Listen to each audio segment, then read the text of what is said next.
네, 이번 한 주 뉴스를 깊이 있게 내다보는 시간입니다. 정치의 보관 신지호 전 국회의원과 함께하겠습니다. 어서 오세요. 안녕하세요.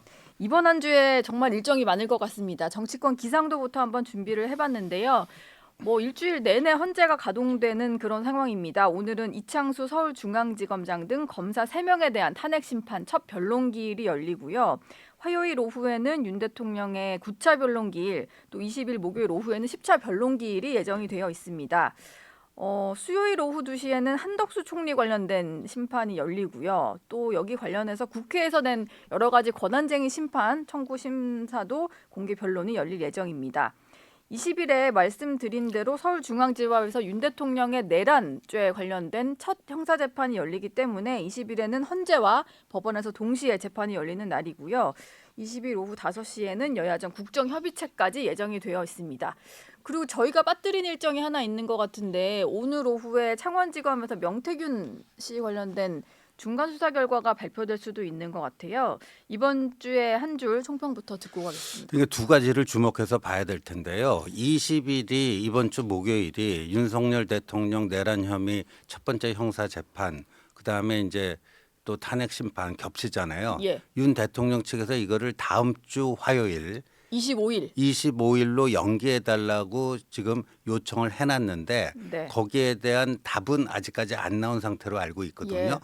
그럼 헌법재판소가 그런 연기 신청을 받아줄 것인가 말 것인가, 그게 굉장히 또 중요합니다.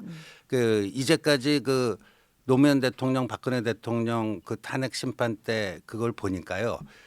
예, 이번 주 목요일에 이제 증인 신문이 사실상 끝난다고 다들 그렇게 알고 있잖아요. 예. 증인 신문이 끝나고 나서 한 번 정도 더 변론 기일을 가지고 양측의 최후 진술을 듣는. 최종 의견과 또 예. 최후 진술을 듣는 그 과정을 거쳐서 이제 그 최종적인 탄핵 그 심판 결정을 내리게 되는데, 저는 이거는 좀 받아줘야 되는 게 아닌가, 연기 신청을. 그게 헌재로서도 굉장히 좋다. 왜냐하면 이게 형사재판과 탄핵 심판이 겹치니까 윤 대통령 입장에서는 같은 날 두 개나 소화하기 버겁다는 건 누가 봐도 뭐 큰 긴 설명이 필요가 없고요. 예, 그렇죠. 이게 헌재를 위해서도 왜 좋냐면요. 다음 주 화요일에 이제 이번 주 목요일로 예정돼 있던 증인 신문을 연기를 하면요.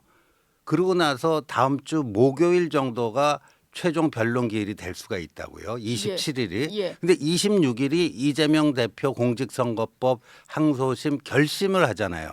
구형량이 나오겠네요. 그럼 검찰의 구형량. 그렇죠. 구형과 이재명 피고인의 최후 진술이 나오고 선고일도 나올 수가 있거든요. 예. 그러면 그거를 확인하고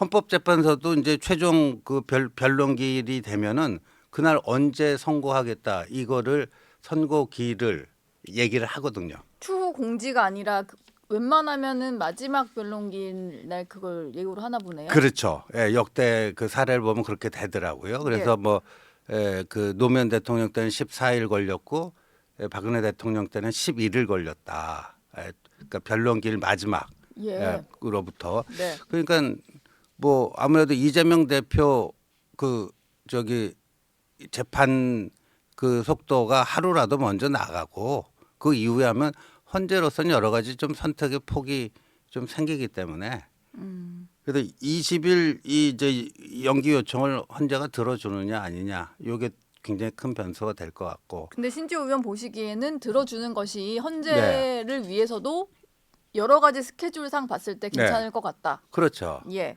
그리고 오늘 뭐 오후라고 예정돼 있는 창원지검의 명태균 관련 중간 수사 발표, 이 어떤 내용이 나오는가에 따라서 또 정치권이 여의도가 요동치지 않을까. 지금 야당은 또 특검하자는 거잖아요. 그렇죠. 명태균 특검하자고 하니까 이게 또 굉장히 중요한 변수가 될 수 있겠다 생각이 됩니다. 명태균 씨 관련해서는 최근에 민주당이 그 특검 이슈를 띄우면서 관련된 여러 가지 것들이 조금 더 기사화가 많이 되고 있는 중인 것 같아요. 네.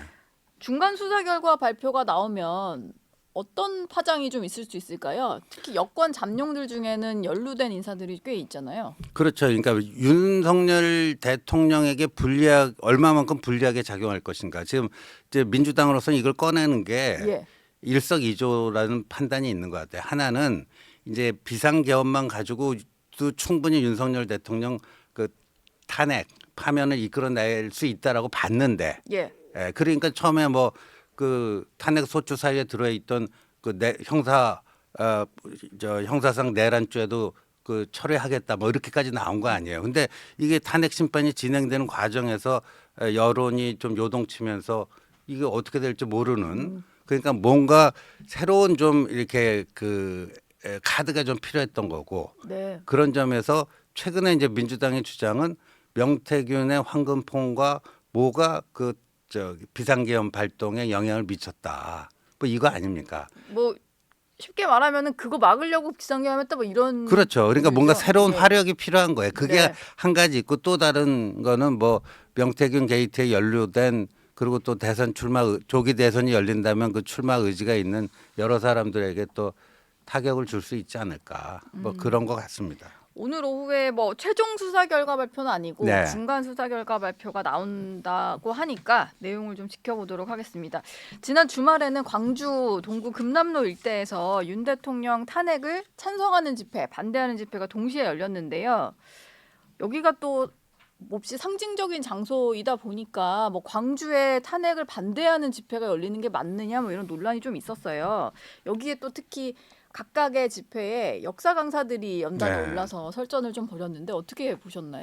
이게 겉모습만 봐서는요, 우리 그 1945년 해방되고 나서 그 신탁 통치를 둘러싼 찬탁 운동, 반탁 운동이었고 좌우 위기 아주 극렬하게 대립하고 충돌하고 그랬거든요. 예, 외양상으로는 그 비슷한 모습이에요. 찬탁 반탁과 유사한 모습이었다. 지금은 찬탄 반탄이잖아요. 네, 그때랑 그 유사한 모습인데,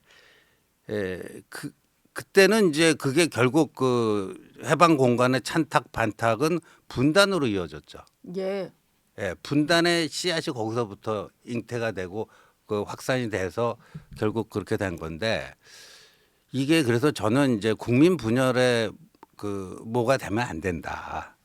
그래서 지금부터는 좀 뭐 이런, 이게 이제 그 폭력 사태 없이 그 평화적인 뭐 집회 시위였으면은 그걸로 저는 표현의 자유 또 다 그 할 수 있는 것이고, 그런데 앞으로 좀 고민해야 될 거는 이제 이 통합을 어떻게 해 나갈 것인가, 큰 숙제가 주어진 것 같습니다.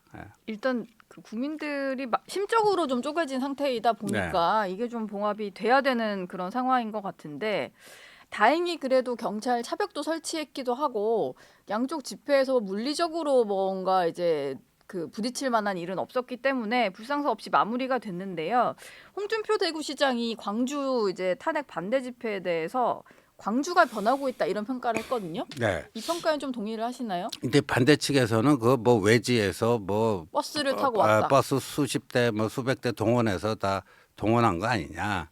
근데 뭐 설령 그 주장이 맞다 할지라도요, 금남로 거리에서 이런 그 집회가 열렸다 하는 것은 어찌 보면 한국 자유민주주의의 성숙도를 보여주는 거다. 저는 예. 그렇게 봅니다. 네. 강기정 시장이 너희들이 뭔데 감히 여기 와서 집회를 하겠다는 거냐 그러면서 하는 거는 굉장히 그 폭력적인 행정행위라고 봐요. 오히려 그런 집회를 막는 행위가 폭력적인 그렇죠. 거다. 그게 오히려 광주 정신에 저는 위배된다라고 봐요. 네. 이 표현의 자유 아닙니까? 이분들이 무슨 폭력을 행사하겠다. 지난번에 서부지법 그 난동하고 지금 이 세이브 코리아 이쪽은 그 폭력 행위하고는 분명히 선을 긋고 있거든요. 예. 절대 그런 일이 있어서는 안 된다라는 얘기도 있고, 전한길 강사 같은 경우는 5.18에 대해서 좀 폄훼하려는 그런 거에 대해서 단호하게 선을 긋는 뭐 강연도 했었고, 그랬었죠. 예. 실제로 5.18 정신을 조금 이렇게 우리가 그걸 좀 따라야 되는 거 뭐 그런 식의 어떤 연설도 했더라고요 이번에 가서. 그러니까 5.18이 호남 정치인의 독점물이 아닙니다. 예. 그 5.18을 역사적으로 재평가한 정권이 김영삼 정권이에요. 예. 그 5.18이 국가기념일로 지정이 되고 님을 위한 행진곡을 부를 수 있게 된 게 김영삼 정권 때 역사 재평가를 통해서입니다. 그런데 뭐 민주당 정치인들이 하는 말이 오히려 좀 폭력적이라고는 하셨습니다만 이제 계엄군에 대한 어떤 생각이 뭐 온 국민이 느끼는 뭐 감정도 있을 수 있지만 광주 시민에게는 또 남다른 거잖아요. 계엄 뭐 계엄군 이런 표현이. 네. 그러다 보니까 이게 일부 탄핵 반대 집회 참석자들 중에는 계엄을 옹호하는 사람도 꽤 많이 있고 네. 뭐 계몽령이다 이런 말을 네. 하는 사람도 있고 그러다 보니까 이런 식으로 살인자를 옹호하면서 행패를 부리는 악마와 다를 게 뭐냐라는 표현을 이재명 대표가 썼어요. 네. 내란을 옹호하면서 어떻게 갈 수 있냐 뭐 이런 표현인데요. 예. 이거는 어떻게 들으셨나요? 제가 파악하기로는요. 그 부산역과 동대구역 그다음에 지난 토요일 광주 금남로에 모였던 그분들은요. 다 그 모노칼라가 아니에요. 예. 이렇게 보면은 스펙트럼이 조금 다양한데 크게 네. 보면 한 세 가지 정도로 나눌 수 있겠더라고요. 예. 대통령의 비상계엄이 불가피한 정당한 조치였고 따라서 탄핵도 무효다. 이런 네. 게 하나 있고 하나 있고. 이게 이제 대통령의 생각과 거의 일치되는 예. 거죠. 네. 두 번째는 계엄은 잘못됐지만 그렇다고 그 대통령을 쫓아낼 정도의 탄핵 사유가 되기는 힘들다. 예. 그다음에 마지막은 계엄이 잘못됐으니까 탄핵은 불가피하지만 그래도 이재명이라는 사람으로 넘어가는 것만큼은 막아야 되겠다.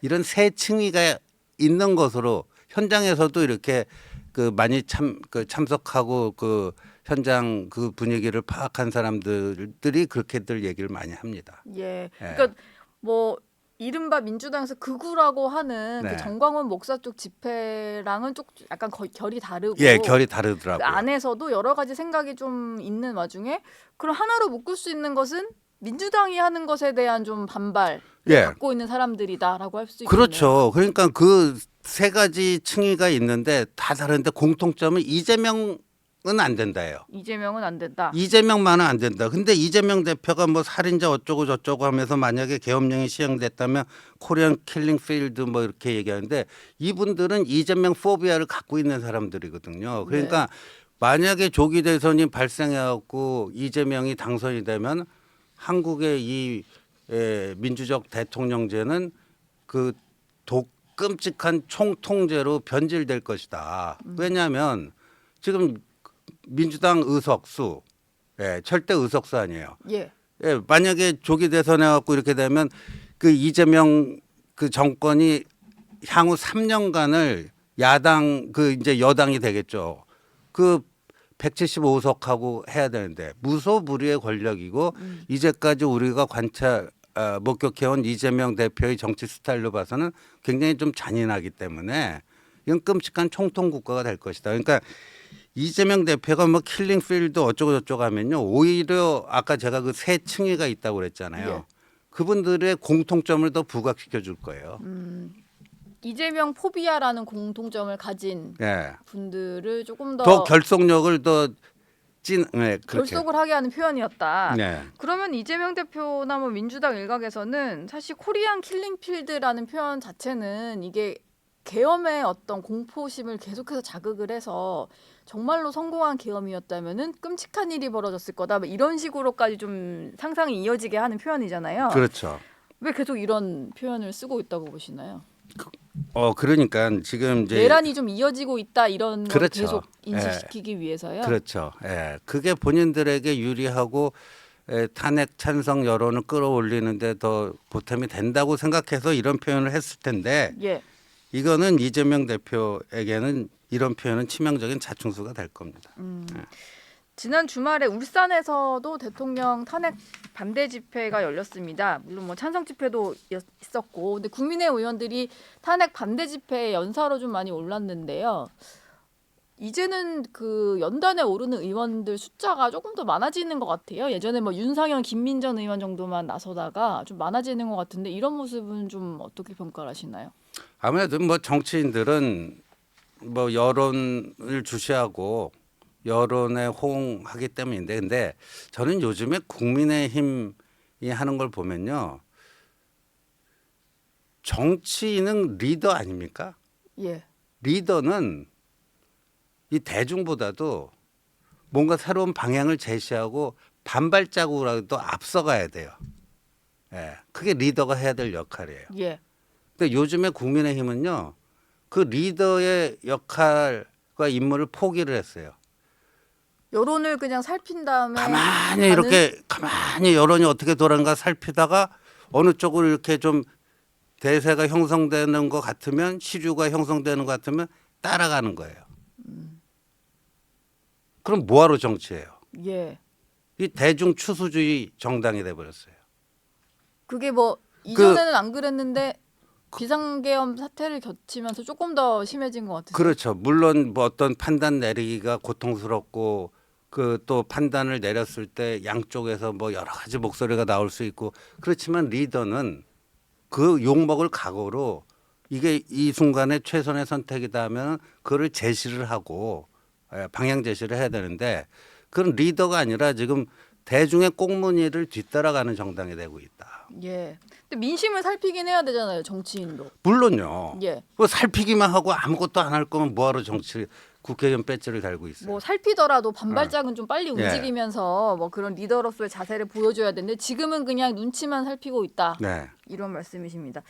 20일 오후 2시에 윤 대통령 탄핵 심판 10차 변론기일이 열리잖아요. 추가로 증인이 채택이 돼서 홍장원 전 국정원 1차장이 증인으로 출석할 예정인데 뭐 본인이 추가 증인이 된 이후에도 보니까 언론 인터뷰 나가서 메모도 직접 들고 나와서 막 보여주고 하더라고요. 이게 메모를 두고 공방이 벌어질 걸로 보이는데 탄핵 심판 결론 내는 데 있어서의 어떤 변수가 될 수 있다고 보시나요? 저는 이제 홍장원 메모가 전체 그 정치인 체포 이게 내란 혐의의 주요한 사유가 되는데 네.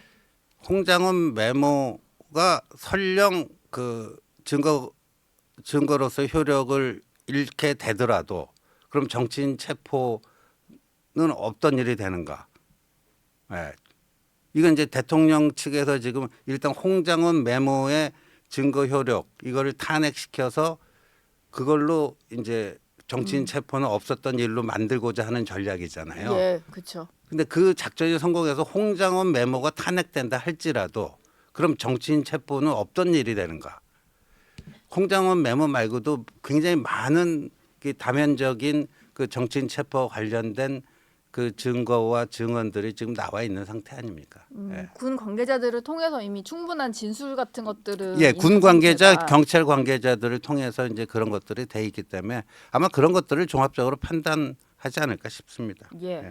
어제 민주당에서는 CCTV를 추가로 공개를 해서 국회에 진입했던 계엄군이 본관의 전력을 일부 차단한 사실을 추가로 공개를 했습니다. 한 5분 정도 차단된 상태인데 이것만으로도 단전단수라든지 뭐 정말로 계엄을 좀 계속 이어갈 목적이 있었던 거다 이런 주장인데요. 근데 시간을 보면 계엄 해제 결의안이 가결되고 나서 한 6분 뒤에 상황이더라고요. 그리고 뭐 본관이 있는 건물 2층이 아니고 지하 1층이기도 네. 하고 그러다 보니까 대통령 쪽에서는 이걸 좀 반박을 하는 것 같아요. 네. 그러니까 내란 혐의가 성립이 되려면 국가기관의 권능 행사를 불가능하게 한 건데 그러니까 계엄 해제 요구 결의안 통과는 국회의 국가기관인 국회의 권능 행사 아닙니까? 네. 만약에 단전을 시켜서 그걸 못하게 하려고 했다면 그게 성립될 수도 있죠. 성립될 수 있죠. 예. 그런데 이제 그것도 이제 사실관계를 따져 봐야 되겠죠. 지금 얘기한 그쪽으로 그 연결될 수 있는 물적 증거가 될지 안 될지. 예. 국회 그 계엄 해제 결의안 표결을 막기 위한 네. 시도였을지. 만약에 계엄 해제 요구 결의안을 하려고 하는데 전자 투표잖아요. 네. 만약에 단전이었으면 불가능해졌겠죠. 해줬겠죠. 예. 그러려면 2층을 전기를 차단해야 되는 거 아닌가요? 글쎄요. 그러니까 그때 지하 1층만의 5분 그 시점과 그 단전한 그 장소 그게 이제 그 이제 본회의장 계엄해제 요구 결의안 하고 어떤 연관성이 있는가를 밝혀보면 알겠죠. 근데 저는 좀 궁금한 게 민주당이 이 자료를 그러니까 이제 국회 사무처에서 갖고 있는 CCTV잖아요. 탄핵 심판에 있어서 이 단전을 실제로 했다는 것은 상당히 중요한 그렇죠. 사실관계인데 예. 이걸 왜 이제야 공개하나요? 저도 그게 궁금해요. 이제 찾은 건지 아니면 일찌감치 찾아놓고 이거 시점을 본 건가요? 시점을 본 건지 예. 민주당으로서는 빨리 까면 더 좋았을 텐데 왜 이 시점에 지금 탄핵 심판 거의 마무리 단계인데. 예. 그러니까요. 그냥 1차 변론기일쯤에 이걸 깠으면 네. 정치인 체포 명단을 비롯해서 이것도 상당히 중요한 그렇죠. 사실관계인데 예. 뭐 어쨌든 이게 앞으로 있을 9차, 10차 변론기일에서도 좀 중요한 내용으로 나올 수도 있을 것 같습니다. 그렇죠. 헌재가 그거를 증거로 채택을 하는가 여부도 중요할 것 같습니다. 예. 뭐 조기 대선이 확정된 건 아닙니다만 탄핵 심판이 좀 끝을 향해서 가면서 여야의 잠룡들의 움직임은 좀 활발해지는 것 같은데 뭐 이재명 대표 같은 경우는 뭐 제일 야당의 대표니까 여러 가지 대놓고 하진 않지만 그냥 지금의 행보가 다 그냥 대권 행보라 볼 수 있을 네. 것 같아요. 이번에는 상속세 문제로 이제 민주당 이재명 대표와 국민의힘이 충돌하는 모습인데 일단 이재명 대표가 어떤 주택에 있어서의 뭐 그 재산세 문제에 대해서는 좀 인하를 해주겠다고 하면서도 그 상속세 최고세율 인하에 대해서는 좀 반대를 하는 이런 입장인 것 같아요. 그러면서 국민의힘이 부자 감세에만 좀 골몰하는 정당인 것처럼 얘기를 했단 말입니다. 네. 이 상속세 논쟁은 좀 어떻게 보셨나요? 아니 이제 뭐 상속세를 포함해갖고 지난번에 뭐 이제 반도체 부흥을 위한 뭐 어쩌고 저쩌고 막 많이 내놨는데 지난주인가요? 그 중앙일보 고정의 논설위원이 이재명의 일관성이라고 하는 칼럼을 썼더라고요. 일관성. 네, 이재명이 일관성이 있다는 거예요. 네. 뭐가 일관성? 오락가락하는 거. 아, 네, 오락가락하는 게 이제까지 쭉 보면 일관성이 있다. 이재명 대표는 이 말을 했다가 또 바꾼다는 예. 일관성을 가지고 있다. 예, 박근혜 대통령 존경한다고 해놓고 내가 그렇게 그러니까 진짜 존경하는 줄 알았느냐부터 시작해갖고 네. 지난번에도 자기의 대표 공약인 뭐 기본소득, 뭐 기본금융, 기본주택, 기본 시리즈, 기본사회 이거 포기할 것처럼 얘기하더니 예, 또 국회 교섭단체 대표연설에서는 그거를 포기하고 이제 경제성장, 우파의 전유물 같았던 경제성장으로 이동한다. 그래놓고 교섭단체 대표연설에 보니까 기본사회를 위한 성장과 회복이더라고요. 기본사회 버리지 못하는 거죠. 그 네. 25만 원 같은 경우도 원래는 빼고 뭐 그렇죠. 국민의힘과 협상할 수 있다고 했다가 네. 추경안 낸 거에 보니까 좀 이름 바꿔서 들어가 있었던 거잖아요. 그렇죠. 예. 그러니까 뭐 지금 이런 얘기하는 게 별로 귀에 안 들어와요. 그러니까. 예. 지금 상속세 얘기하는 네, 게 네. 또 나중에 달라질 수도 네. 있다. 뭐 여기 출연하시는 분들에게 제가 늘 물어보는데 지금 말하는 게 무슨 의미가 있냐라는 게 좀 일관된 답변이신 것 같아요. 비명계에서도 목소리가 잇따라 나오고 있는데 이낙연 전 총리 같은 경우 지난번 대선 때 당내에서 경선을 했던 경쟁자인데 현재 민주당 지지율 답보 상태의 책임이 이 대표에게 있다라고 얘기를 했습니다. 네. 이게 뭐 여권 인사들이 하시는 말과 비슷한 것 같은데 윤 대통령이라는 존재가 바깥에서 이제 여러 가지 국정 수행을 계속했을 때는 상대평가 같은 느낌이 있었는데 지금은 대통령이 이제 탄핵 소추된 상태로 직무가 정지되다 보니까 절대평가에 놓이게 됐다는 거예요. 그래서 흔히 적지 않은 분들이 윤석열 대통령과 이재명 대표의 관계를 적대적 공생 관계다 이렇게 표현을 많이 하지 않습니까? 예. 근데 지금은 이제 윤 대통령이 아직 현직 대통령으로서 계시니까 이재명 대표가 나름대로 이렇게 유지될 수가 있는데 만약에 헌재에서 탄핵이 인용돼서 윤석열 대통령이 이제 무대에서 사라지게 되면 네. 그러면 이재명 대표도 그 사라질 수 있는 거 아니냐. 그러니까 그런 점에서 이런 얘기가 나올 수 있다라고 보거든요. 예. 두 사람 사라질 거면 두 사람이 같이 사라져야 된다. 그러니까 이재명 대표의 존재 이유를 윤석열 대통령이 있으니까 내가 있어야 돼. 그게 적대적 공생이잖아요. 네. 예. 그렇죠. 뭐 그런 것들이 비명계 목소리를 통해서도 좀 나오는 것 같은데 좀 대놓고 지적을 하는 목소리들은 많이 나오는데 이재명 대표가 여기에 좀 영향을 받을지는 잘 모르겠어요. 김경수 전 지사라든지 김부겸 전 총리 같은 분들도 이재명 대표 체제에서 여러 가지 문제점들을 지적을 하고 있습니다. 근데 이미 지금 민주당의 어떤 당원 색채랄까 이런 것들이 이재명 대표 중심으로 많이 바뀌어 있잖아요. 근데 저는 어제 그 기사 보고 빵 터졌는데 네. 박지원 의원이 그럴 가능성은 없겠지만 이렇게 한 자락 깔아놓고 네. 혹시라도 이재명 대표가 대선 못 나게 되면 내가 나가겠다. 그러니까 나라도 네. 나가겠다. 네. 그 빵 터졌어요 저는. 진심으로 하시는 얘기일까요? 진심이죠. 진심이죠. 진심일까요? 예. 예. 그렇게 한자로 걸쳐 놓는 거예요. 네. 그러면 지금 박지원 의원도 저희가 대선 후보로 놓고 이제 얘기를 해야 되나요? 그럼요. 참전 의지를 밝힌 거죠. 예. 근데 이제 이른바 비명 반명계 주자들과 나는 다르다. 네. 이재명 대표가 이렇게 해서 그 집권을 해 그게 맞는 건데, 예. 그럴 가능성은 없겠지만 혹시라도 그렇게 되면 내가 나가겠다 그러잖아요. 그런 메시지를 하는 이유는 예. 혹시나 이재명 대표가 대선 레이스에서 완주를 못할 경우에 예. 나는 끝까지 이재명 대표의 대통령이 돼야 된다고 했던 사람이다라고 하면서 그 지지층을 흡수하려는 전략 그러니까 지금 그런 건가요? 이 네. 박지원 의원의 어제 그 얘기는요. 저희 당으로 따지면 탄핵 기각을 열심히 외치고 있지만 한편으로는 그래도 그럼에도 불구하고 탄핵 인용이 되면 내가 이 윤석열 대통령 탄핵 기각을 바랬던 이 대중의 에너지를 받아갖고 내가 조기 대선에 나가서 뭔가 해볼 거야. 예. 그거랑 똑같은 거예요. 그런 메시지를 내고 있는 분은 김문수, 홍준표 뭐 이 두 분 정도일까요? 아니 뭐 다 말로 설명이 된 것 같습니다. 예, 알겠습니다. 네.